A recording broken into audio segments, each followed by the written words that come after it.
আসসালামু আলাইকুম আরহামাতুল্লাহ। আলহামদুলিল্লাহি ওয়াহদা ওয়াসসালাতু ওয়াসসালামু আলা মান লা নাবিয়্যা বা'দা। আম্মা বা'দ, ফাআউযু বিল্লাহি মিনাশ শাইতানির রাজীম। ওয়া হালাল্লাহুল বাই'a ওয়া হাররামার রিবা। عن جابر رضي الله تعالى عنه قال لعن رسول الله صلى الله عليه وسلم أكل الربا موكله وكاتبه وشاهديه وقال هم سواء رواه মুসলিম। সম্মানিত দিনী বৈঠকের দিনী মুসলিম ভাই বোন, প্রশংসা আল্লাহর জন্য, শান্তি অবতীর্ণ হোক আল্লাহর রাসূলের উপর সাল্লাল্লাহু আলাইহি ওয়াসাল্লাম। আজকের দিনে বৈঠকে সংক্ষিপ্ত সময়ে বক্তব্যের বিষয় সুদ ও ঘুষ। সুদ ও ঘুষ নিয়ে আমরা গুরুত্বপূর্ণ সংক্ষিপ্ত তথ্যবহুল বিবরণের চেষ্টা করব ইনশাআল্লাহুল আজিজ। সম্মানিত দিনী ভাই বোন, যেসব পাপের কারণে সরাসরি জাহান্নাম ঘোষণা হয়েছে তার একটি বড় পাপ হচ্ছে সুদ। যেসব পাপের কারণে মানুষের পরকাল হারিয়ে যাবে বলে রাসূল সাল্লাল্লাহু আলাইহি সাল্লাম ঘোষণা করেছেন, তার একটি বড় পাপ হচ্ছে সুদ। আবু হুরায়রা রাদিয়াল্লাহু তাআলা আনহু বলেন, রাসূল সাল্লাল্লাহু আলাইহি সাল্লাম বলেছেন, ইজতানিবুস সাবাল মুবিকাত, তোমরা 7টি ধ্বংসাত্মক জিনিস থেকে বেঁচে থাকো। তার 1 নম্বরে রয়েছে আশিরকু বিল্লাহ, আল্লাহর সাথে শিরক করা। 2 নম্বরে রয়েছে কাতলুন নাফস, মানুষকে হত্যা করা। 3 নম্বরে রয়েছে ও আকলুর রিবা, সুদ খাওয়া। সুদ খাওয়া মহাপাপ। যেসব পাপের কারণে পরকাল হারিয়ে যাবে বলে রাসূল সাল্লাল্লাহু আলাইহি ওয়াসাল্লাম ঘোষণা দিয়েছেন, তার একটি বড় পাপ হচ্ছে সুদ। সম্মানিত দিনী ভাই বোন, আমাদের জেনে রাখা ভালো যে সুদের পাপের জন্য আল্লাহর নবী যে ভাষা উল্লেখ করেছেন, এই ভাষা পৃথিবীর আর কোনো বড় পাপের জন্য উল্লেখ করেননি। শুনলে অবাক হতে হবে, সুদের পাপের ভাষা এমন ভাষা হিসাবে মনে হচ্ছে যে এর চেয়ে নিচে নামার কোনো পথ নেই। রাসূল সাল্লাল্লাহু আলাইহি ওয়াসাল্লাম বলেন, মা এগুলো দিরহাম রিবা ইয়ালাম আসাদ্দু মিন সিত্তাতি ওয়া সালাসিনা জিনিয়া। কেউ যদি জেনে শুনে 1 টাকা সুদ খায়, তাহলে 36 বার জেনা করে যত পাপ হবে, 1 টাকা সুদ খেলে তার চেয়ে বেশি পাপ হবে। আবু হুরায়রা রাদিয়াল্লাহু তাআলা আনহু বলেন, রাসূল সাল্লাল্লাহু আলাইহি ওয়াসাল্লাম বলেছেন, আর রিবা 70 জুজান আইসারাহা ইনকা রাজুলুন উম্মাহু। সুদের পাপের 70টি ভাগ রয়েছে, ছোট থেকে বড়, বড় থেকে ছোট। তার সবচেয়ে ছোট ভাগ হলো মার সাথে জেনা করলে যেমন পাপ হয়। শিরক মহাপাপ। বাংলাদেশের ছেলে মেয়ে বাড়ি থেকে বের হয়ে স্কুলে গেলেই বলে, ও কালিমা তোমার আকাশ, ও কালিমা তোমার বাতাস। আকাশ বাতাস তো আর কালিমার নয়। বাংলাদেশের ছেলেমেয়ের জন্মসূত্রেই শিরক। মানে মরার পরে জান্নাতের পথ তেমন আশা করা যায় না। ভারত, বাংলাদেশ, পাকিস্তানে, বিশেষভাবে বাংলাদেশে শিরকের বন্যা। আমরা তো বলি যে বন্যা, পানির বন্যা, আসলে শিরকের বন্যা এদেশের মাটিতে চলছে। যার কারণে আমি এদেশের কে মানুষ শিক্ষিত আমি কোনোদিন হিসাব নিয়ে আসতে পারিনি। যারা খুব স্বাগত জানিয়ে আগ্রহ সহকারে এইসব গান বলে, তাকে আমি শিক্ষিত মানুষ বলতে আমি কষ্ট পাই। কেনই বা বলবো? ঠাকুর বাঙালিদের শত্রু, ঠাকুর মুসলমানের শত্রু, ঠাকুর ঢাকা বিশ্ববিদ্যালয়ের শত্রু। ভারত, বাংলাদেশ, পাকিস্তানের মুসলমান যখন ইংরেজদের হাতে নির্যাতিত, তখন ঠাকুর লন্ডনে মুছ পাকায়। সেই ঠাকুরের গান আমার ছেলে মেয়ে বলবে। ঠাকুর প্রত্যেক বাক্যে বলছে সব সময়, এই আকাশ কালিমার, এই আকাশ বাতাস কালিমার। অথচ আকাশ বাতাস কালিমার নয়, শিরক দিয়ে ঘেরা এদেশ। পৃথিবীর সবচেয়ে বড় পাপ হলো শিরক, কিন্তু ভাষা এমন নয়। পৃথিবীর দ্বিতীয় মহাপাপ হলো পিতামাতার অবাধ্য চলা, কিন্তু ভাষা এমন নয়। পৃথিবীর তৃতীয় মহাপাপ হলো মিথ্যা সাক্ষী দেওয়া। বগুড়া জেলে 20 বছর 25 বছর 10 বছর থেকে কত মানুষ জেলে আছে যে নিজেই জানে না আমি কেন জেলে। জজ জানে না ঘটনা কি, উকিল জানে না ঘটনা কি, সাক্ষীও জানে না ঘটনা কি। সাক্ষীকে বলেছে তোমাকে আমি 50,000 টাকা দিব, এভাবে সাক্ষী দিবা। তখন সাক্ষী জজের সামনে বলছে যে আমি 2 চোখে মারতে দেখেছি, অথচ যার কথা বলছে সে সেদিন বগুড়াই ছিল না, কিন্তু বলছে যে আমি 2 চোখে দেখেছি। তার নাম মিথ্যা সাক্ষী। রাসূল সাল্লাল্লাহু আলাইহি সাল্লাম যেভাবে বলেছেন তাতে মিথ্যা সাক্ষী পৃথিবীর তৃতীয় মহাপাপ। মিথ্যা সাক্ষী মহাপাপ, এ কথাই ঠিক, এবং সিরিয়ালে 3 নম্বর মহাপাপ, কিন্তু তার ভাষা এমন নয়। ওই হাদিসের সিরিয়ালে 4 নম্বর মহাপাপ হলো সুদ খাওয়া, কিন্তু ভাষা সুদের যেভাবে আল্লাহ নবী উল্লেখ করেছেন পৃথিবীর আর কোনো পাপের ভাষা এমন নয়। তিনি বলেন কেউ যদি জেনে শুনে 1 টাকা সুদ খায় তাহলে 36 বার জেনা করে যত পাপ হবে 1 টাকা সুদ খেলে তার চেয়ে বেশি পাপ হবে। রাসূল সাল্লাল্লাহু আলাইহি সাল্লাম বলেন সুদের পাপের 70টি ভাগ রয়েছে। ছোট ভাগ হলো মার সাথে জেনা করলে যেমন পাপ হয়, জেনা তো মহাপাপ। রাসূল সাল্লাল্লাহু আলাইহি সাল্লাম বলেন আল বিক্র বিল বিক্রে জিলদমে তাগরিব সানা। অবিবাহিত ছেলে মেয়ে যদি জেনা করে তাহলে তাকে 1 বছরের জন্য 100 লাঠি পিটিয়ে এলাকা থেকে তাড়িয়ে দিতে হবে। তিনি বলেন আর সাইবাব সাহেব রাজম। বিবাহিত পুরুষ নারী যদি জেনা করে তাহলে তাকে ইট ঢেল পাথর দিয়ে মেরে মেরে মেরে ফেলতে হবে, তার বেঁচে থাকার কোনো সুযোগ নেই। উল্লেখ্য যে 3 শ্রেণীর মানুষকে হত্যা করতে হয় অপরাধের কারণে। 2 শ্রেণীর মানুষের বাঁচার পথ আছে। 3 শ্রেণীর মানুষকে অপরাধের কারণে সরকারিভাবে হত্যা করতে হয়। 2 শ্রেণীর মানুষের বাঁচার পথ আছে, 1 শ্রেণীর মানুষের বাঁচার পথ নেই। 2 শ্রেণীর মানুষের বাঁচার পথ, 1 শ্রেণীর মানুষ হচ্ছে কেউ যদি বলে আমি কোরআন মাজিদ মানি না, তাহলে সে মুরতাদ, তাকে সরকারিভাবে হত্যা করতে হবে। তাকে ফাঁসির মঞ্চে নিয়ে আসা হয়েছে, ফাঁস গলায় দেওয়া হবে। ও তখন বলছে আমার ভুল হয়েছে, আমার ভুল হয়েছে, আমি কথা ফিরিয়ে নিলাম, তখন তার আর ফাঁসি হবে না। অপরাধ ছিল ফাঁসির, কিন্তু কথা ফিরিয়ে নেওয়াতে তার আর ফাঁসি হলো না। 2 কেসাস। আপনি যদি আমাকে হত্যা করেন তাহলে আমার বাপ মা আপনাকে হত্যা করে নেবে, এর নাম কেসাস। আপনি যদি আমাকে হত্যা করেন আমার বাপ মা আপনাকে হত্যা করে নেবে, এর নাম কেসাস। এটাই আল্লাহর বিধান। এখন আপনাকে মঞ্চে নিয়ে যাওয়া হয়েছে, ফাঁসি গলায় দেওয়া হবে, তখন আমার বাপ মা বলছে না না আমরা মাফ করে দিলাম, আমরা কেসাস নিব না, আমরা মাফ করে দিলাম, আমরা কেসাস নিব না, তাহলে তাকে ফাঁসির মঞ্চ থেকে নামিয়ে নিতে হবে, তার ফাঁসি হবে না। 2 বিবাহ করার পরে যদি কেউ জেনায় লিপ্ত হয়, এই ছেলে কথা বলো কেন? আর যে কথা বলছে কি বোকা মানুষ নাকি? তোমরা তাকে ওইদিকে নিয়ে যাও। যারা আপনারা দেখতে পাচ্ছেন, যারা দেখতে পাচ্ছেন না, দয়া করে মুখ বন্ধ করে রাখবেন কিছুক্ষণ। রাত গভীর হয়েছে, এই কথা ঠিক, প্রতিষ্ঠান তো আপনাদের। এখানে কি কেউ এতে থেকে রংপুর থেকে লোক আসছে, কেউ কে এসেছে চট্টগ্রাম থেকে, এলাকারই লোক, প্রতিষ্ঠান আপনাদের। ধৈর্যের পরিচয় দিতে হবে। ধৈর্য কি? ধৈর্য কি ঘোড়ার ডিম নাকি? আর আপনাকে আমি কষ্ট দেবে এই জন্য আসিনি। আর আমি যখন কথা বলবো তখন আপনি কিছু প্রয়োজনীয় কাজ করবেন, এটা তো আমি ঘৃণা করি। আমি আপনার জন্য এসেছি।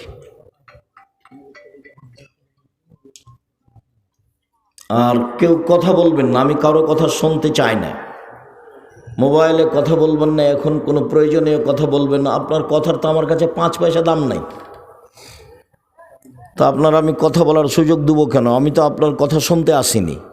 আর আপনি গল্প করবেন, আমি শুনবো, এই জন্য আমি আসিনি। দয়া করে সব কাজ বন্ধ করে কিছুক্ষণ অপেক্ষা করুন।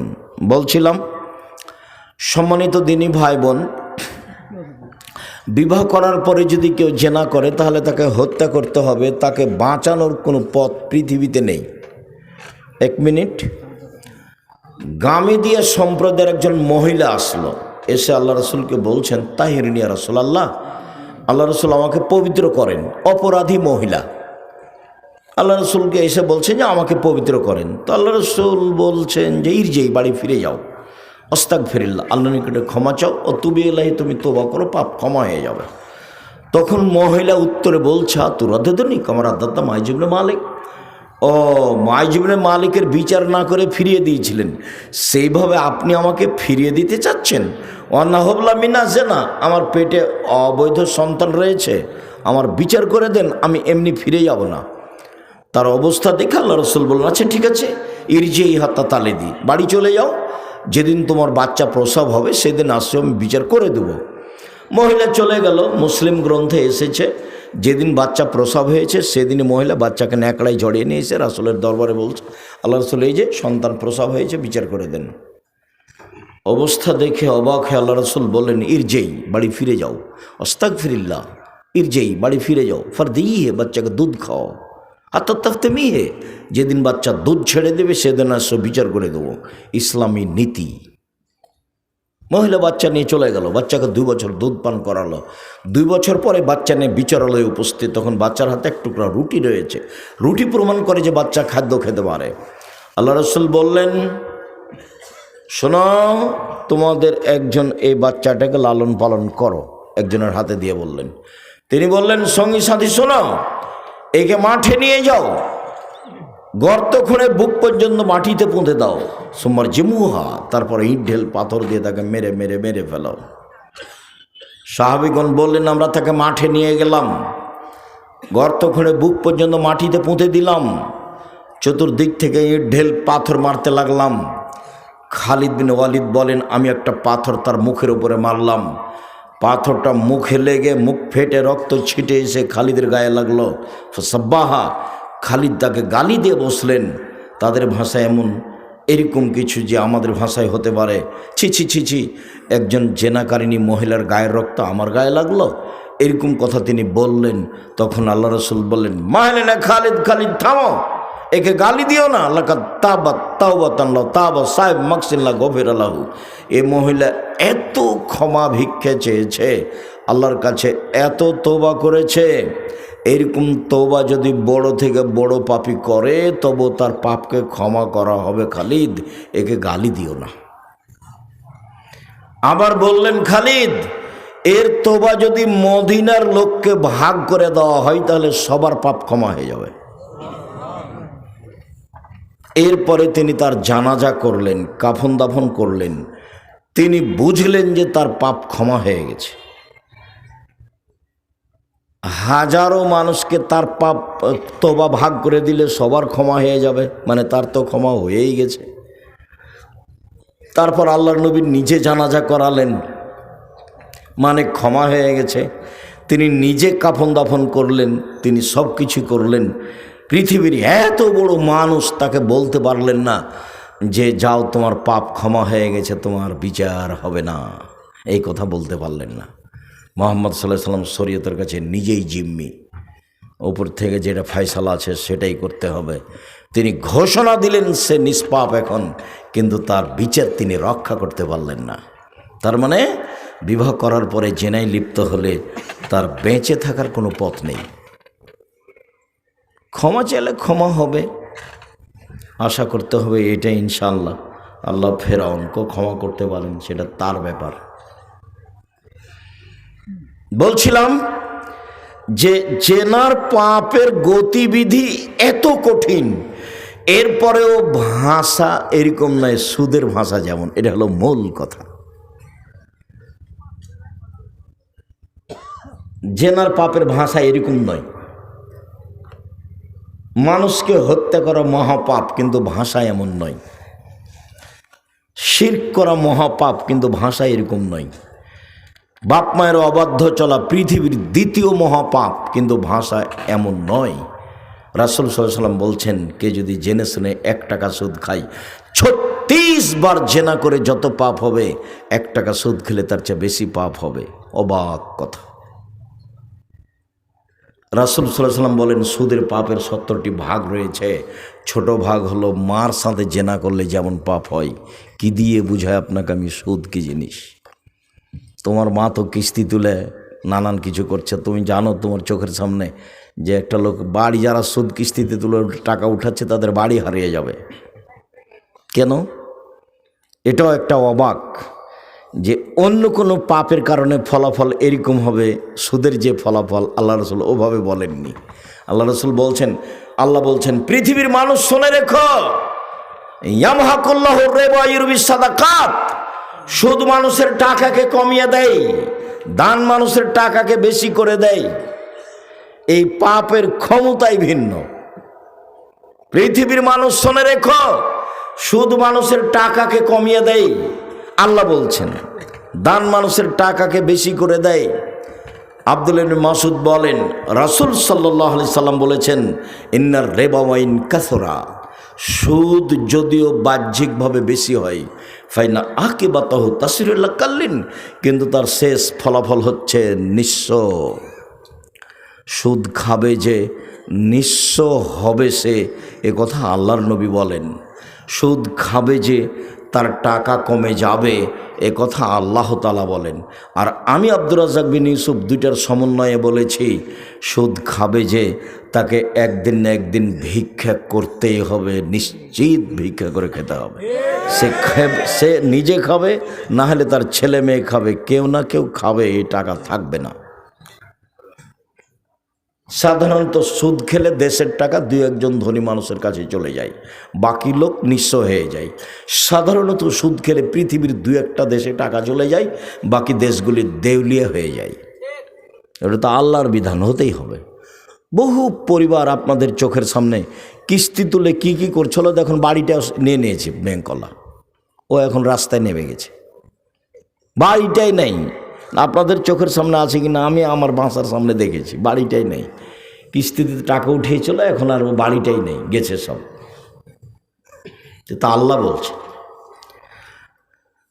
আরেকটা জরুরি কথা যে আল্লাহ তাআলা বলছেন, ওয়াহাল্লাল্লাহুল বাই'a ওয়া হাররামার রিবা, আল্লাহ সুদকে হারাম করলেন আর ক্রয় বিক্রয় ব্যবসাকে হালাল করলেন।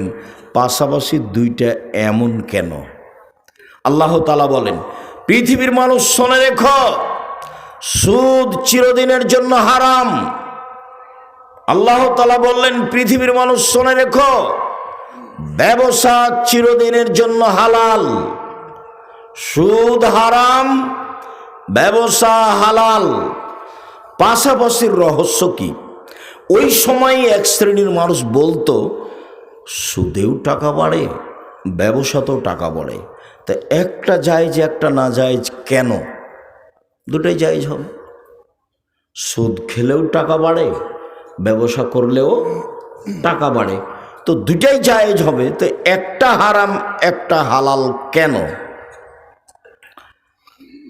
আমি এক ধরনের বলতাম, কিন্তু আবদুল্লাহর বক্তব্য একদিন শুনছিলাম আমি, যখন ও লন্ডন থেকে আসলো, তখন আমি বুঝলাম যে ওহো, সুদের ঘটনা তো তাই। আমি তো কোনো দিন ধরতে পারিনি এটা, আমি তো অনুবাদ করি এবং বলি। রহস্য হলো এই যে টাকার জন্ম হয়েছে বিনিময়ে ব্যবহারের জন্য। আল্লাহ মুদ্রাকে সৃষ্টি করেছেন বিনিময়ে ব্যবহার করার জন্য। আমি এই টিস্যু বক্সটা নিয়েছি, বিনিময়ে 30 টাকা দিয়েছি, তো আমার টাকাটা এইটার বিনিময়ে ব্যবহার হলো। আমি 10 কেজি চাউল কিনেছি, বিনিময়ে আমি রিয়াল দিয়েছি। আমি 20 কেজি গম কিনেছি, বিনিময়ে আমি ডলার দিয়েছি। তাহলে বিনিময়ে ব্যবহার হওয়ার জন্য কিসের জন্ম হয়েছে? টাকার, মুদ্রার।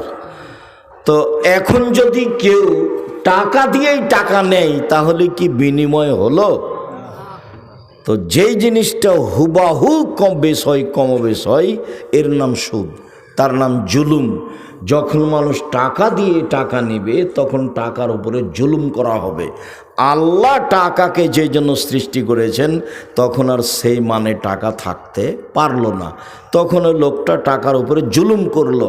আর যার উপরে জুলুম করা হবে সে থাকতে পারে না, সে একদিন যাবেই। আমাদের বিএনপির সভাপতির চেয়ারম্যান দায়িত্বশীল মানুষ, এখানে এসেছেন, আপনারা যদি তাকে সম্মান না করে এমনি কোথাও বসতে দেন নিচে, তাহলে মনে করবে যে আমাকে তো সম্মান করলো না। তখন ধীরে ধীরে উনি কী করবেন, চলে যাবেন, কেটে পড়বেন। কেননা তিনি বুঝতে পারছেন যে আমাকে অপমান করা হচ্ছে। টাকা যখন বুঝতে পারবে টাকা যে আমাকে অপমান করা হলো, তখন টাকা আর সেখানে থাকবে না। খুব ভালোভাবে মনে রাখতে হবে, টাকার জন্ম হয়েছে কিসের কারণে? বিনিময়ে ব্যবহারের জন্য। বোঝা যায় না কথা মনে হয়। টাকার জন্ম কেন হয়েছে? বিনিময় ব্যবহারের জন্য। এইটা দিয়ে আরেকটা নিতে হবে, এইটা দিয়ে আরেকটা নিতে হবে। যখন আপনি টাকা দিয়ে টাকা নেবেন, তখন কি আল্লাহ তাকে যে জন্য সৃষ্টি করেছেন সেটা কি হলো? সেটা হলো না। তখন ও আর থাকতে পারবে না, তখন একদিন না একদিন চলে যাবে। তাই আল্লাহ বলছেন ইয়ামহাকুল্লাহুর রিবা, সুদ মানুষের টাকাকে কমিয়ে দেয়, দান মানুষের টাকাকে বেশি করে দেয়। আল্লাহ রসুল বলছেন পৃথিবীর মানুষ শুনে রেখো, যদিও সুদ বাহ্যিকভাবে বাড়ে কিন্তু তার শেষ পরিণতি হচ্ছে নিঃস্ব। আমি শতদিন বলেছি যে কোরআন এবং হাদিসের সমন্বয়ে ফলাফল হলো যে যারা সুদ খায় তাকে একদিন না একদিন ভিক্ষা করে খেতে হবে, সে মাঠে নেমে যাবে, কোনো পথ থাকবে না। কোটি কোটি টাকা লোন নিয়ে ব্যবসা করতে হবে না। এইভাবে উপার্জনের পথ চারটে: এক, দিনমজুরি, সন্ধ্যায় টাকা শেষ, ঝামেলাও শেষ। দুই, চাকরি, 25 দিনে টাকা শেষ হয় সাধারণত, 5 দিন ধার কর্জ করে চলে। ব্যতিক্রম চাকরি আছে, কিন্তু সাধারণত চাকরির টাকা শেষ হয় কয়দিনে? 25 দিনে। 3, জমি চাষ, সমান সমান না হয় লস, এই হলো জমি চাষের ফল। 4, ব্যবসা। তখন আল্লাহ রসুল বললেন আত্তাজির আস-সাদুক আল আমিন এখনো ইয়ামাল কিয়ামা মা শুহাদা সিদ্দিকুন আল আম্বিয়া, সত্যবাদী বিশ্বস্ত ব্যবসায়ীরা বিচার মাঠে নবীগণের সাথে জান্নাতে থাকবেন। এই আবার কেমন কথা? এটাও তো অবাক। কেমন অবাক শোনেন। একজন সাহাবী রাসূল সাল্লাল্লাহু আলাইহি সাল্লামের কাছে রাতে ওজুর পানি আর মেশক নিয়ে গেছেন। উনি বলছেন যে ফাআতাইতুহু বিওয়াজুইন ওয়া হাজাতিহি, তার ওজুর পানি এবং তার প্রয়োজনীয় জিনিস মেশাক কিছু আমি নিয়ে গেলাম। তিনি এটা দেখে এত খুশি হলেন, খুশি হয়ে আমাকে বলছেন সালমা শেতা, আমি তোমার কাজে খুব খুশি হয়েছি, চাও যা চাইবার চাও। মালিকেরা অধীনস্থ লোককে এভাবে বলে খুব খুশি হলে। যখন একটা ছোট কর্মচারী আহমদ জি উপস্থিত, আহমদ জি উপস্থিত বলার সাথে সাথে দৌড়িয়েছে উপস্থিত। আর আরেকটা কর্মচারী খালেদ নেই, খালেদ নেই, খালেদ নেই। কিছুক্ষণ পরে এসে বলছে স্যার ডাকছিলেন আমাকে। ওই যে তোর হবে না রে, তুই যা। তো মুহাম্মদ সাল্লাল্লাহু আলাইহি সাল্লাম তার অধীনস্থ লোকটার প্রতি খুশি হয়েছেন। খুশি হয়ে বলছেন সালমা শেতা, তোমার যা ইচ্ছা চাও, আমি খুব খুশি হয়েছি তোমার এই কাজে। তখন সাহাবী বলছেন আসআলুকা মুরাফাকাতাকা ফিল জান্নাহ, আপনার সাথে জান্নাতে থাকতে চাই। তো আল্লাহ রসুল বুঝতে পারেননি যে এই কথা বলবে। আল্লাহ রসুল তার গায়েবের খবর জানেন না। মওলানা সাহেব এসে নাই আপনাদের সামনে এমন বক্তব্য দিলেন, বক্তব্যতে বললেন যে কে বলছে হাত তুলে দোয়া করা যাবে না। কত হাদিস আছে, বই পুস্তক খুলে দেখালেন। কেউ যদি বলতো যে মুফতি ফাইজুল্লাহ হাটহাজারী চট্টগ্রাম আজ থেকে নিয়ে 50 বছর আগে বলেছে নামাজের পরে হাত তুলে দোয়া করা বিদাত, স্পষ্ট শরীয়তে, এ উজ্জ্বল শরীয়তে জামাতবদ্ধভাবে হাত তুলে দোয়া করার কোনো হাদিস নাই, জাল হাদিস নাই, ভুয়া হাদিস নাই, বানানো হাদিস নাই। পৃথিবীর কোনো বিদ্বান বলেনি নামাজের পরে হাত তুলে দোয়া করতে হবে। বড় হানাফি মুফতি ফাইজুল্লাহ হাটহাজারী চিটাগাং, আমাদের বলার কি দরকার? মুফতি ফাইজুল্লাহ হাটহাজারী চট্টগ্রাম বড় মুফতি, আজ থেকে 50 বছর আগে কলমে লিখেছে যে নামাজের পরে হাত তুলে দোয়া করতে হবে। তার জাল হাদিসও নাই, ভুয়া হাদিসও নেই, হাদিসই নেই, মানে জাল যে ভুয়াও নাই। এখন কি হাদিস খুলে দেখালেন আল্লাহই ভালো জানে। তো মুফতি ফয়জুল্লাহ হাটহাজারীর বইয়ের সাথে বাহাস করলে হয়, বই তো আছেই, উনি কলমে লিখে গেছে। আর বোখারি ওনারা পড়ান, বোখারিতে এক জায়গাতে বাপ বাঁধা আছে, অধ্যায় অনুচ্ছেদ উল্লেখ করা আছে, ইমামকেও সূরা ফাতিহা পড়তে হবে, মুক্তাদিকেও পড়তে হবে, নীরবে কেরাত হলেও পড়তে হবে, সরবে কেরাত হলেও পড়তে হবে, একাই থাকলেও পড়তে হবে, জামাতবদ্ধ থাকলেও পড়তে হবে। বোখারি, ইমাম বোখারি এইভাবে উল্লেখ করেছেন, সূরা ফাতিহা একাই থাকলেও পড়তে হবে, জামাতে থাকলেও পড়তে হবে, ইমাম হলেও পড়তে হবে, মুক্তাদি হলেও পড়তে হবে, সরবে হলেও পড়তে হবে, নীরবে হলেও পড়তে হবে। তো বাহাস খোলা মাঠে না করে ইমাম বোখারির সাথে করলেই তো হয়। খোলা মাঠে না করে ইমাম বোখারির সাথে করলে হয় না? ইমাম বোখারির সাথে বাহাস করবেন, ইমাম বোখারির বিরুদ্ধে বই লিখে ভরে দিবেন, আর একবারে খোলা মাঠে আপনার দিবে কি, এটাকে বলছে তো ফেসবুকে দেখে আমি ইমাম বোখারির বিরুদ্ধে লিখে দিলাম, আমি ইমাম বোখারির বিরুদ্ধে লিখে দিলাম, দিন রাত পোস্ট দিবে ইমাম বোখারির বিরুদ্ধে, ইমাম বোখারির বিরুদ্ধে, ইমাম বোখারির বিরুদ্ধে, দিন রাত পোস্ট দিবে, যেভাবে চলছে দুনিয়া। আর বলবে মুফতি ফয়জুল্লাহ হাটহাজারীর চিটাগাংয়ের বিরুদ্ধে বললাম, মুফতি ফয়জুল্লাহ হাটহাজারী চিটাগাংয়ের বিরুদ্ধে বললাম, তাহলে তো হয়। আল্লাহর নবী গায়েবের খবর জানতেন না, এটাই চূড়ান্ত। আল্লাহর নবী গায়েবের খবর জানতেন না, এটাই চূড়ান্ত। সাহাবী কি বলবে রাসূলের জানা ছিল না? আল্লাহ রাসূল আমভাবে বলে দিয়েছেন তোমার যা ইচ্ছা তাই চাও। তখন সাহাবী বলেছেন আপনার সাথে জান্নাতে থাকতে চাই।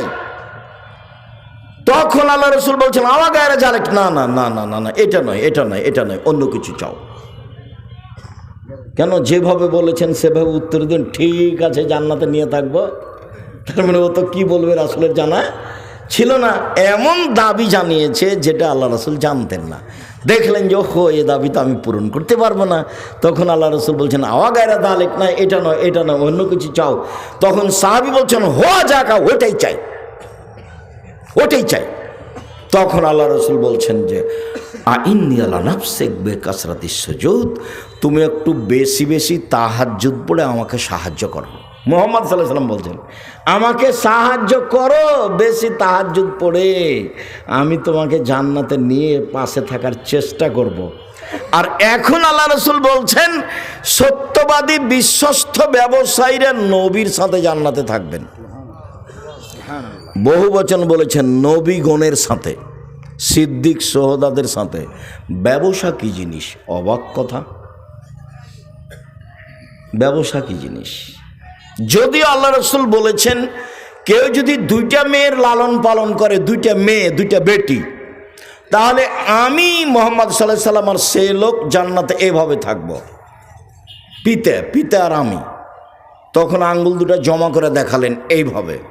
তার মানে একসাথে লেগে থাকবো সেই পিতা যেই পিতা দুইটা মেয়ের লালন পালন করে।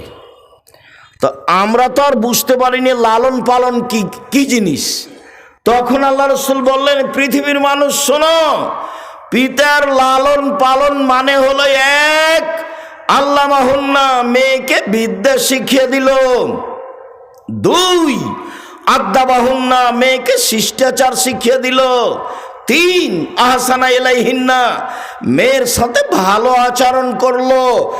চার, জাওয়াজাহুন্না, মেয়ের বিবাহ শাদী দিয়ে দিল। সেই পিতা আর নবী একসাথে এভাবে থাকবেন। তবে একে বিদ্যা শিখিয়ে দিল, ভালো কথা। শিষ্টাচার শিখিয়ে দিল, বাপে তো জানে না শিষ্টাচার কাকে বলে। তোমরাই বলো, বহু মহিলা এখানে এসেছে, কালকে সকালে উঠে ভ্যানিটি ব্যাগ নিয়ে আর চিকন বোরকা পরে বাজারে চলে যাবে, এইটাই কি শিষ্টাচার? তুমি মহিলা মানুষ, তুমি বলো, আপনি বলেন, আপনি তো এখানে এসেছেন বোরকা পরে, ফ্যাশন বোরকা পরে আছেন কেন? শরম হয় না আপনার? হায়া হয় না? লজ্জা হয় না কেন আপনার? ভ্যানিটি ব্যাগ নিয়ে সকালে উঠে বাজার যান কেন? বাজার কেন যাবেন? আপনার দেওর মরে গেছে, দেবর মরে গেছে, ভাসুর মরে গেছে, স্বামী মরে গেছে, শ্বশুর নেই, বাপ নেই, বোনের ছেলে নেই, ভাইয়ের ছেলে নেই, আপনি বাজারে যান কেন? কেন যাবেন? কই আমরা তো বাজার ভাবি না, তারপরে তো আমরা বেঁচে আছি। আপনি কেন যাবেন বাজারে? শরম হয় না কেন? শিষ্টাচার কাকে বলে? এই ছেলে, শিষ্টাচার কাকে বলে? তোমার বাপ তোমাকে কি শিষ্টাচার শিখিয়েছে? শিষ্টাচার কাকে বলে? তোমার বোনের নখ বড় আছে, এইটাই কি শিষ্টাচার? তোমার বোন নখে নেইল পালিশ দিয়েছে। ইহুদি খ্রিস্টানদের পতিতালয়ের মেয়েদের বৈশিষ্ট্য হচ্ছে নখে নেইল পালিশ দেওয়া। ইহুদি খ্রিস্টানদের পতিতালয়ের মেয়েদের বৈশিষ্ট্য হচ্ছে নখে নেইল পালিশ দেওয়া। ইহুদি খ্রিস্টানদের পতিতালয়ের মেয়েদের বৈশিষ্ট্য হচ্ছে নখে নেইল পালিশ দেওয়া। তোমার বোন নখে নেইল পালিশ দিয়ে রাখে, এটাই কি শিষ্টাচার? শিষ্টাচার কাকে বলে? শিষ্টাচার কি জিনিস? কপালে টিপ দেওয়া হিন্দুদের প্রথা। হিন্দু মেয়েকে বিবাহ করার 10টি পদ্ধতি রয়েছে, তার একটি পদ্ধতির নাম রাক্ষসী বিবাহ। মেয়ের পিতা বিবাহ দিবে না, ছেলে জোর করে যদি কপালে টিপ দিতে পারে তাহলে বিবাহ হয়ে গেছে। রাক্ষসী বিবাহ হিন্দুদের। সেই টিপ তোমার বোনের কপালে, কিভাবে এটা শিষ্টাচার হলো বলো? রাসূল সাল্লাল্লাহু আলাইহি সাল্লাম বলেছেন, যারা গায়ে উল্কি করে নেয়, কি বলে ট্যাটো নাকি, যেটা উল্কি করে নেয়, যে তার উপরে অভিশাপ। যে পরচুলা ব্যবহার করে, তোমার বোন পরচুলা ব্যবহার করে খোপা বড় করে, তার উপরে অভিশাপ। যে ভরু তোলে চিকন করে, তার উপরে অভিশাপ। যে দাঁত ছিলে চিকন করে, তার উপরে অভিশাপ। যে উঁচু স্যান্ডেল পরিয়ে নিজেকে লম্বা দেখায়, তার উপরে অভিশাপ। যে প্রেসিয়ার পরে যাকে কম বয়সে দেখানো চাই, সেটা হলো অভিশাপ।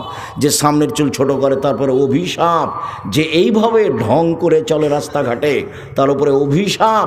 পুরুষের পোশাক পরে যারা, তার উপরে অভিশাপ। 3 শ্রেণীর মানুষ জান্নাতে যাবে না। তার 1 শ্রেণীর মানুষ, যেসব মহিলারা পুরুষের শার্ট প্যান্ট জুতা স্যান্ডেল পরে, তারা জান্নাতে যাবে না। মানে যাবে না, মানে যাবেই না। বলেন আপনি নিজেই বলেন, আপনার 2টা মেয়ের লালন পালনের কারণে আপনি জান্নাতে থাকবেন নবীর সাথে, এ কথাই ঠিক। কিন্তু তিনি বললেন, 1 বিদ্যে শিখিয়ে দিল, 2 শিষ্টাচার শিখিয়ে দিল, 3 তার সাথে ভালো আচরণ করলো, 4 বিবাহ-শাদী দিয়ে দিল। তাহলে এই পিতা নবীর সাথে জান্নাতে এভাবে থাকবেন। তো বলেন, আপনি বুঝেন, আপনার মেয়ের অবস্থা আপনি ভালো জানেন। হাতের নখে মেহেদি দিবে, পায়ের নখে মেহেদি দিবে, একই। তার মানে আপনি জাহান্নামে চলে গেছেন। মরেন, ঢুকেননি কেন? মরেননি এই জন্য। নবীর সাথে থাকা বাদ দিয়ে কি হয়েছে? উল্টা পথে চলেছে। জিম্মেদারি তো আপনার, মেয়ে আপনার। আর লালন পালন ঠিক করবো আমি, শিষ্টাচার আমি শিখাবো? মেয়ে আপনার, শিষ্টাচার আমি কি দিয়ে শিখাবো? ওই যে ফ্যাশন বোরকা পরে এসেছে, একটু পরে যাবে, হ্যাঁ করে এসেছে, আবার হ্যাঁ করে চলে যাবে। আপনি ভালো জানেন শিষ্টাচার কাকে বলে, নবীর সাথে তো থাকা যাবে। বলছিলাম, সম্মানিত দিনী ভাই বোন, সত্যবাদী বিশ্বস্ত ব্যবসায়ীরা নবীর সাথে জান্নাতে থাকবেন, এ কথা মুহাম্মদ সাল্লাল্লাহু আলাইহি সাল্লাম বলেন। ব্যবসার খাতে আরেকটি বাক্য রাসূল সাল্লাল্লাহু আলাইহি সাল্লাম বলছেন, ইয়া মাসারাত তুজ্জার, হে ব্যবসায়ীরা শোনো, ইন্নাল বাইয়া ইয়াহজরুল কিযবুল হালাফ। ব্যবসাতে অনেক সময় মিথ্যা কথা চলে আসে, ব্যবসায় অনেক সময় কসম চলে আসে। ফাসুবহু বিসাদকা, দান করে এটা মিটিয়ে দাও। তিনি নিজেই ব্যবসায়ী ছিলেন, পার্টনারে ব্যবসা করতেন। ব্যবসা কী জিনিস তিনি ভালো বুঝতেন। যখন মদিনায় তিনি চলে গেলেন, অনেক দিন পরে যখন মক্কা বিজয় হয়ে গেল, এক বন্ধু ছোটকালের ব্যবসায়ী মদিনায় গেছেন, তখন বলছেন, স্বাগত, ধন্যবাদ আমার দিনী মুসলিম ভাই, আমার পার্টনার, ব্যবসায়ী পার্টনার, আপনাকে আমি স্বাগতম জানাই। এ কথা মুহাম্মদ সাল্লাল্লাহু আলাইহি সাল্লাম বলছেন। কারণ ব্যবসা করতেন তিনি, ব্যবসা ভালো বুঝতেন, যার কারণে তিনি বলছেন ব্যবসায় মিথ্যা কথা আছে, ব্যবসায় কসম আছে, অতএব তোমরা দান করে সেরে মিটিয়ে দাও। মূল কথা বলেন তো আব্দুর রাজ্জাক সাহেব, আসলে ঘটনা কি? সত্যবাদী ব্যবসায়ী নবীর সাথে জান্নাতে থাকবেন কেন? এর মূল কথা যেটা, সেটা হলো এই, দিনমজুরি করলেও অসহায় মানুষের সহযোগিতা করা যায় না। দিনই তো চলে না, তো সহযোগিতা করবে কি? দুই, চাকরি করলে 25 দিনেই টাকা চেয়েছে, যে ওই তো ধার কর্য করে 5 দিন চলেছে, কি সহযোগিতা করবে? আর জমি চাষ তো সমান সমান না হলে লস, ও কি দিয়ে সহযোগিতা করবে? মানুষ যদি মানুষের সহযোগিতা করতে চায় তাহলে ব্যবসাতে আসতে হবে। আর মানুষ এত কলা কৌশলে ব্যবসা করে যে ঢাকা বসুন্ধরা এলাকায় হাজারো হাজার শতক মানুষের জমি আছে, জমি কিনা আছে 50,000 টাকা শতক, হয়তো বা তাও নয়, জমি বিক্রি হচ্ছে 1 কোটি টাকা শতক। তাহলে সকালে কিনেছিল 50,000 আর বিকালে হচ্ছে 1 কোটি, তাহলে কত টাকা? তারপরে দেখবেন টিস্যু বসুন্ধরা, মরিচের গুঁড়া বসুন্ধরা, আটা বসুন্ধরা, সোয়াবিন বসুন্ধরা। তার মানে ব্যবসার কত পথ ঘেরা আছে, হয় সেই চকুস আর না হলে অধীনস্থ লোক চকুস। ব্যবসা কাকে বলে? ঘুমের ঘরে ব্যবসা করতে হবে। ঘুমের ঘরে এত টাকা, কোটি টাকা, কোটি টাকা, টাকা কোথায় রে? ব্যবসাকে ভালোবেসে ব্যবসা করতে হবে। আর বলতে হবে নিজেকে অসহায় মানুষের পাশে দাঁড়ানোর জন্য ব্যবসা করছি, সরকারকে উঠানো বসানোর জন্য নয়। কার পাশে দাঁড়াবো? সেই জন্য অসহায় মানুষের পাশে দাঁড়াবো, সেই জন্য ব্যবসা করছি। ব্যবসা দিয়ে জান্নাত কিনে নিব, টাকা দিয়ে জান্নাত কিনবো। আরে 5 ওয়াক্ত সালাত আদায় করলে জান্নাত পাওয়া যায় কিনা যায় না? হজ করলে জান্নাত পাওয়া যায় কিনা যায় না? উমরা করলে জান্নাত পাওয়া যায় কিনা যায় না? রমজান মাসে রোজা থাকলে, সিয়াম থাকলে জান্নাত পাওয়া যায় কিনা যায় না?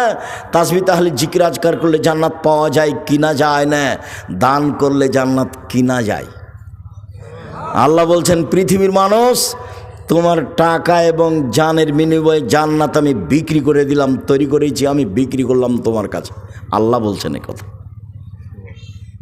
তা আপনি যে জান্নাত কিনবেন তো টাকা লাগবে না? একজন লোক এসে বলছে, আল্লাহ রাসূল, আমার আব্বা মারা গেছেন, জমি জায়গা অর্থ সম্পদ ছেড়ে গেছেন, কোনো কিছু ওসিয়ত করেননি, আমি যদি আমার আব্বার নামে দান করি তাহলে আমার আব্বার পাপ মিটে যাবে কি?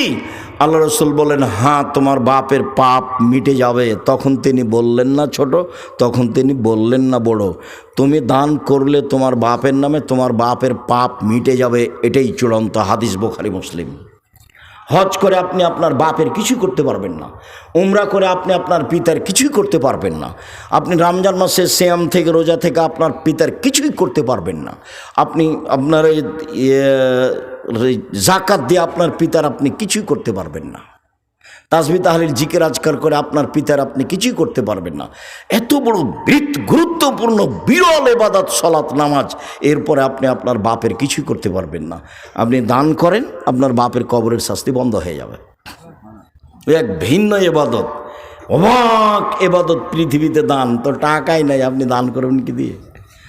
এই জন্য এবার আপনি বুঝতে পেরেছেন কি, যে সত্যবাদী বিশ্বস্ত ব্যবসায়ীরা নবীর সাথে থাকবেন কেন? তারা অসহায় মানুষের পাশে দাঁড়াতে পারে, সেই জন্য।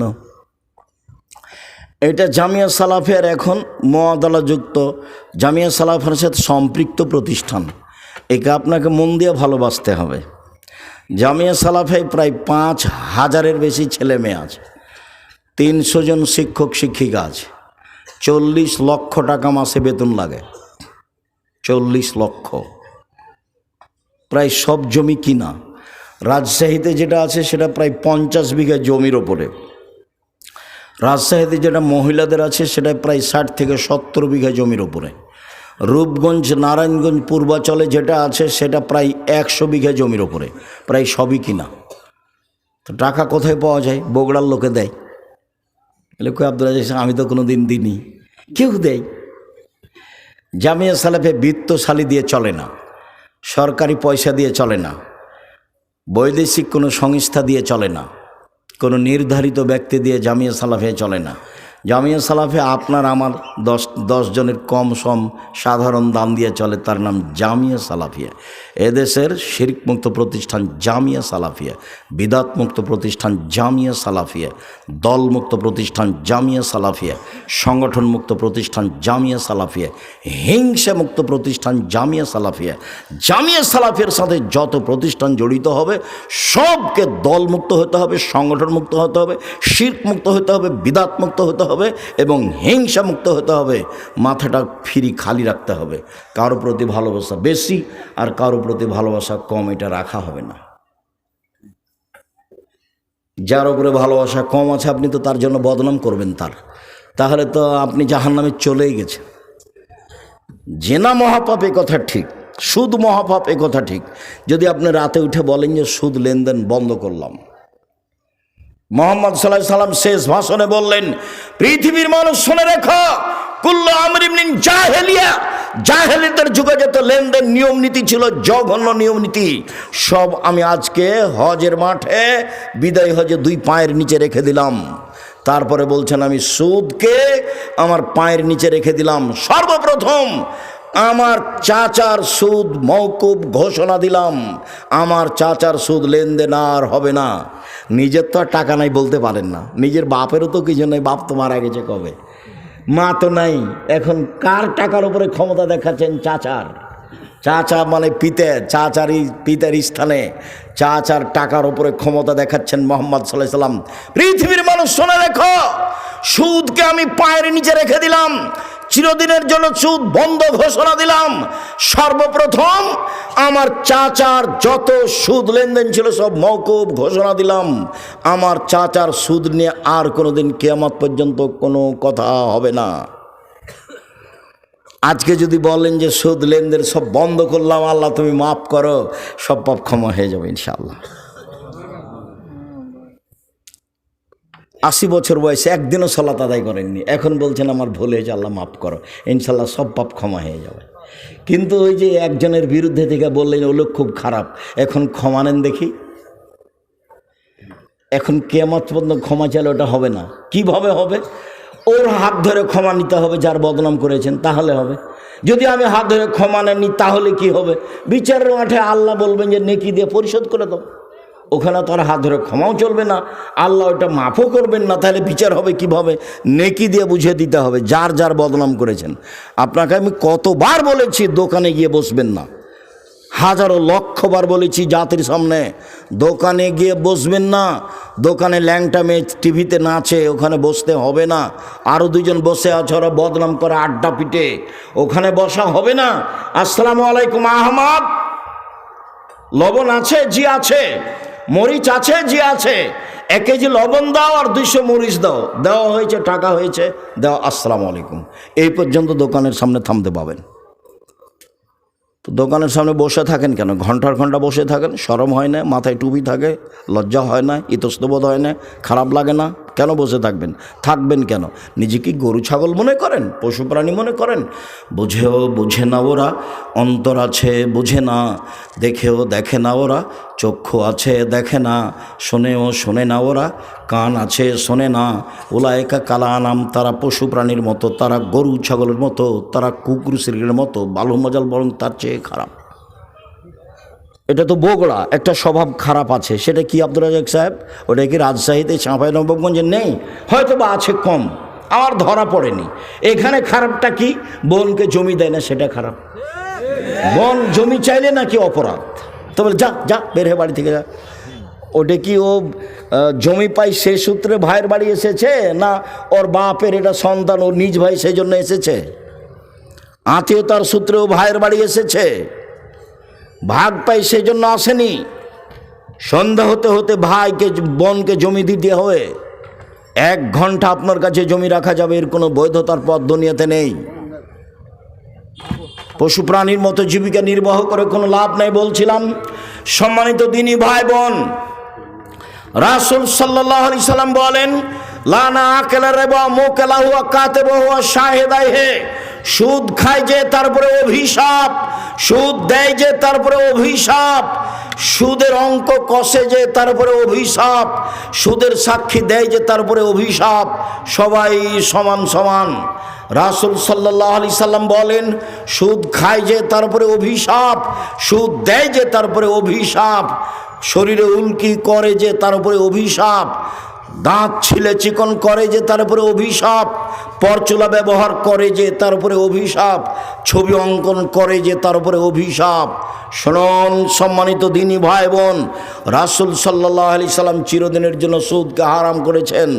একজন সাহাবী খায়বার এলাকা থেকে খুব দামি খেজুর নিয়েছেন, তার নাম তামার বার্নি।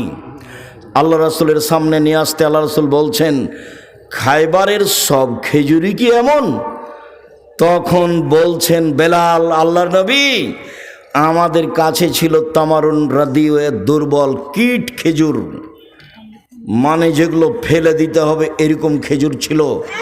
আমরা 2 কেজি দিয়ে 1 কেজি নিয়েছি, 2 সা দিয়ে 1 সা নিয়েছি। তখন আল্লাহ রাসূল বলছেন, ওহ, এটাই তো সুদ, এটাই তো সুদ, এটাই তো প্রকৃত সুদ, যেটা হুবাহু বেশি হয়। ধানে ধান সমান সমান চলে, জবে জব সমান সমান চলে, গমে গম সমান সমান চলে, লবণে লবণ সমান সমান চলে, কিন্তু যখন কমবেশ হয় তখনই হয় সুদ। এই জন্য টাকা যদি কমবেশ হয় তখনই হয় সুদ। সম্মানিত দিনী ভাই বোন, রাসূল সাল্লাল্লাহু আলাইহি সাল্লাম এক লম্বা হাদিসের আলোচনায় এক পর্যায়ে বললেন, একটা লোক রক্তের নদীর মাঝামাঝিতে পড়ে আছে, একটা লোক পাশে দাঁড়িয়ে আছে, তার হাতে একটা পাথর রয়েছে। ভিতরের লোকটা যতবার নদী থেকে উঠার চেষ্টা করছে, নদীতে পানি নেই, শুধু রক্ত, রক্তের নদীতে লোকটা পড়ে আছে। যতবার উঠার চেষ্টা করে, পাশ থেকে তার মুখের উপরে পাথর মেরে তাকে নদীর মাঝামাঝিতে করে দেওয়া হয়। এক পর্যায়ে আল্লাহ রাসূল যখন বললেন দুইজনকে, বলো তো তোমরা এসব কি ঘটনা? তখন আল্লাহ রাসূল বললেন, ওই যে লোকটা রক্তের নদীতে পড়েছিল সে লোকটা হচ্ছে সুদখোর। যতদিন পর্যন্ত বিচার না হবে ততদিন পর্যন্ত তাকে রক্তের নদীতে ফেলে রাখা হয়েছে, তাকে পাথর থেকে পাশ থেকে পাথর মেরে তার মুখ কানকে ভেঙে চৌচির করা হবে। আরও অবাক যে কোনো পাপীকে বিচারের শেষ দিন পর্যন্ত রক্তের নদীতে ফেলে রাখা হবে না। সে জেনা হোক, সেটা চুরি হোক, সেটা ডাকাতি হোক, সেটা নামাজ ছেড়ে দেওয়া হোক, সেটা মানুষকে হত্যা করা হোক, সেটা যেটাই হোক না কেন, সুদখোর ছাড়া বিচারের দিন পর্যন্ত মরার পর থেকে রক্তের নদীতে কাউকে ফেলে রাখা হবে না, সুদখোর ব্যতীত। কথা কি বোঝা যায়? যেদিন মরেছে সেদিন থেকে রক্তের নদীতে ফেলে দেওয়া হবে। যতবার উঠার চেষ্টা করবে ততবার পাশ থেকে পাথর মেরে তার মুখকে ভেঙে চৌচির করে দেওয়া হবে, তার নাম সুদ। খবরদার লোন নিয়ে ব্যবসা করতে যাবেন না। লোন নিয়ে ব্যবসা করেছেন আপনার তো জানা যাই হবে না, জানা যাই বাতিল। মওলানা সাহেব করে দিচ্ছে, এখন মওলানা সাহেব করে দিচ্ছে তার কি করা যাবে? লোন ব্যাংকে চাকরি করে, 50 লক্ষ টাকা লোন নিয়েছে, 5 তলা একটা বাড়ি করেছে, লিফটে উঠে আর নামে, বউ খুশি, ছেলে মেয়েও খুশি। এখন ওর বাপ মারা গেছে, তো মক্তবের মসজিদের ইমাম যে ইমামতি করে দিয়েছে, বাস সমস্যা শেষ। এখন আল্লাহ রাসূল বলছেন, এই শোনো, এই লাশের ঋণ আছে নাকি? জি। কেউ পরিশোধ করবে? কে দাঁড়ালো না? তখন বললেন যে থাকো, আমি গেলাম, যার ঋণ আছে তার জানাজা নেই, জানাজাই নেই, তার নাম ঋণ। আল্লাহ রাসূল সালাম ফিরার পূর্বে বলতেন, আল্লাহুম্মা আউযু বিকা মিনাল মা'সি ওয়াল মাগরাম, আল্লাহ তোমার কাছে বাঁচতে চাই ঋণ কর্জ হতে, তোমার কাছে বাঁচতে চাই বড় পাপ হতে, তোমার কাছে বাঁচতে চাই ঋণ কর্জ হতে, তোমার কাছে বাঁচতে চাই বড় পাপ হতে, তোমার কাছে বাঁচতে চাই ঋণ কর্জ হতে, তোমার কাছে বাঁচতে চাই বড় পাপ হতে। হারামের যত পথ রয়েছে উপার্জন হিসাবে, সুদ তার সবচেয়ে বড়। রাসূল সাল্লাল্লাহু আলাইহি ওয়াসাল্লাম বলছেন, লা ইয়াদখুলুল জান্নাতা জাসাদুন গুযিয়া বিল হারাম, ওই শরীর জান্নাতে যাবে না যে শরীর হারাম উপায়ে বাড়ায়। এই ছেলে বসো, সময় তো হয়ে গেছে, আমি তো নিজেই ছেড়ে দিচ্ছি, এসেছি তো 12টার সময়। রাসূল সাল্লাল্লাহু আলাইহি ওয়াসাল্লাম বলেন, লা ইয়াদখুলুল জান্নাতা লাহামুন নাবাতা মিনাস সুহতে, হারাম উপায়ে যে শরীর বাড়ে সেই শরীর জান্নাতে যাবে না। কুল্লু লাহমিন নাবাতা মিনাস সহতে কানাতিন না রাউলা বেহি, যেই শরীর হারাম হয়ে পড়েছে তার জন্য জাহান্নামে যথেষ্ট। ছেলে মেয়ে বাপ বেটা সব জাহান্নামে যাবে হারামের কারণে। আল্লাহ রসুল বলছেন যে হার উপার্জন করে তার তার কাপড় হারাম, তার খাওয়া হারাম, তার পোশাক হারাম, তার জীবিকা নির্বাহ হারাম, তার দোয়া কি করে কবুল হতে পারে? দিন রাত দোয়া করলেও কবুল হবে না, সব বন্ধ হয়ে গেছে। অল্প পয়সা উপার্জন করেন বৈধ। আমি বলিনি চকলেটের ব্যবসা করতে হবে, মানে আমি বলেছি চকলেট বিক্রি করে খাও, তার মানে কি এটাই করে খাও? মানে চকলেট দিয়ে বলেছি সবচেয়ে কম পয়সার ব্যবসা করো। বুঝাতে পারলাম না কথা? চকলেটের ব্যবসা করতে বলেছি মানে কি? সবচেয়ে কম পয়সার ব্যবসা করেন, তাহলে তো লোন নেওয়া লাগবে না। ধনী হতে 30 বছর সময় লাগবে, 35 বছর সময় লাগবে। একদিনই কলিকাতায় হিরোইন কিনলেন, ঢাকায় বিক্রি করলেন, কোটি টাকার মালিক হলেন, তার নাম ব্যবসা? ব্যবসা এটা নয়। কলা থেকে শুরু করতে হবে, চকলেট থেকে শুরু করতে হবে, জুতা স্যান্ডেল রাস্তায় বিক্রি করে মাঠে আসতে হবে। তারপরে বিত্তশালী হওয়ার জন্য এটা সময় লাগবে। সম্মানিত দিনী ভাই বোন,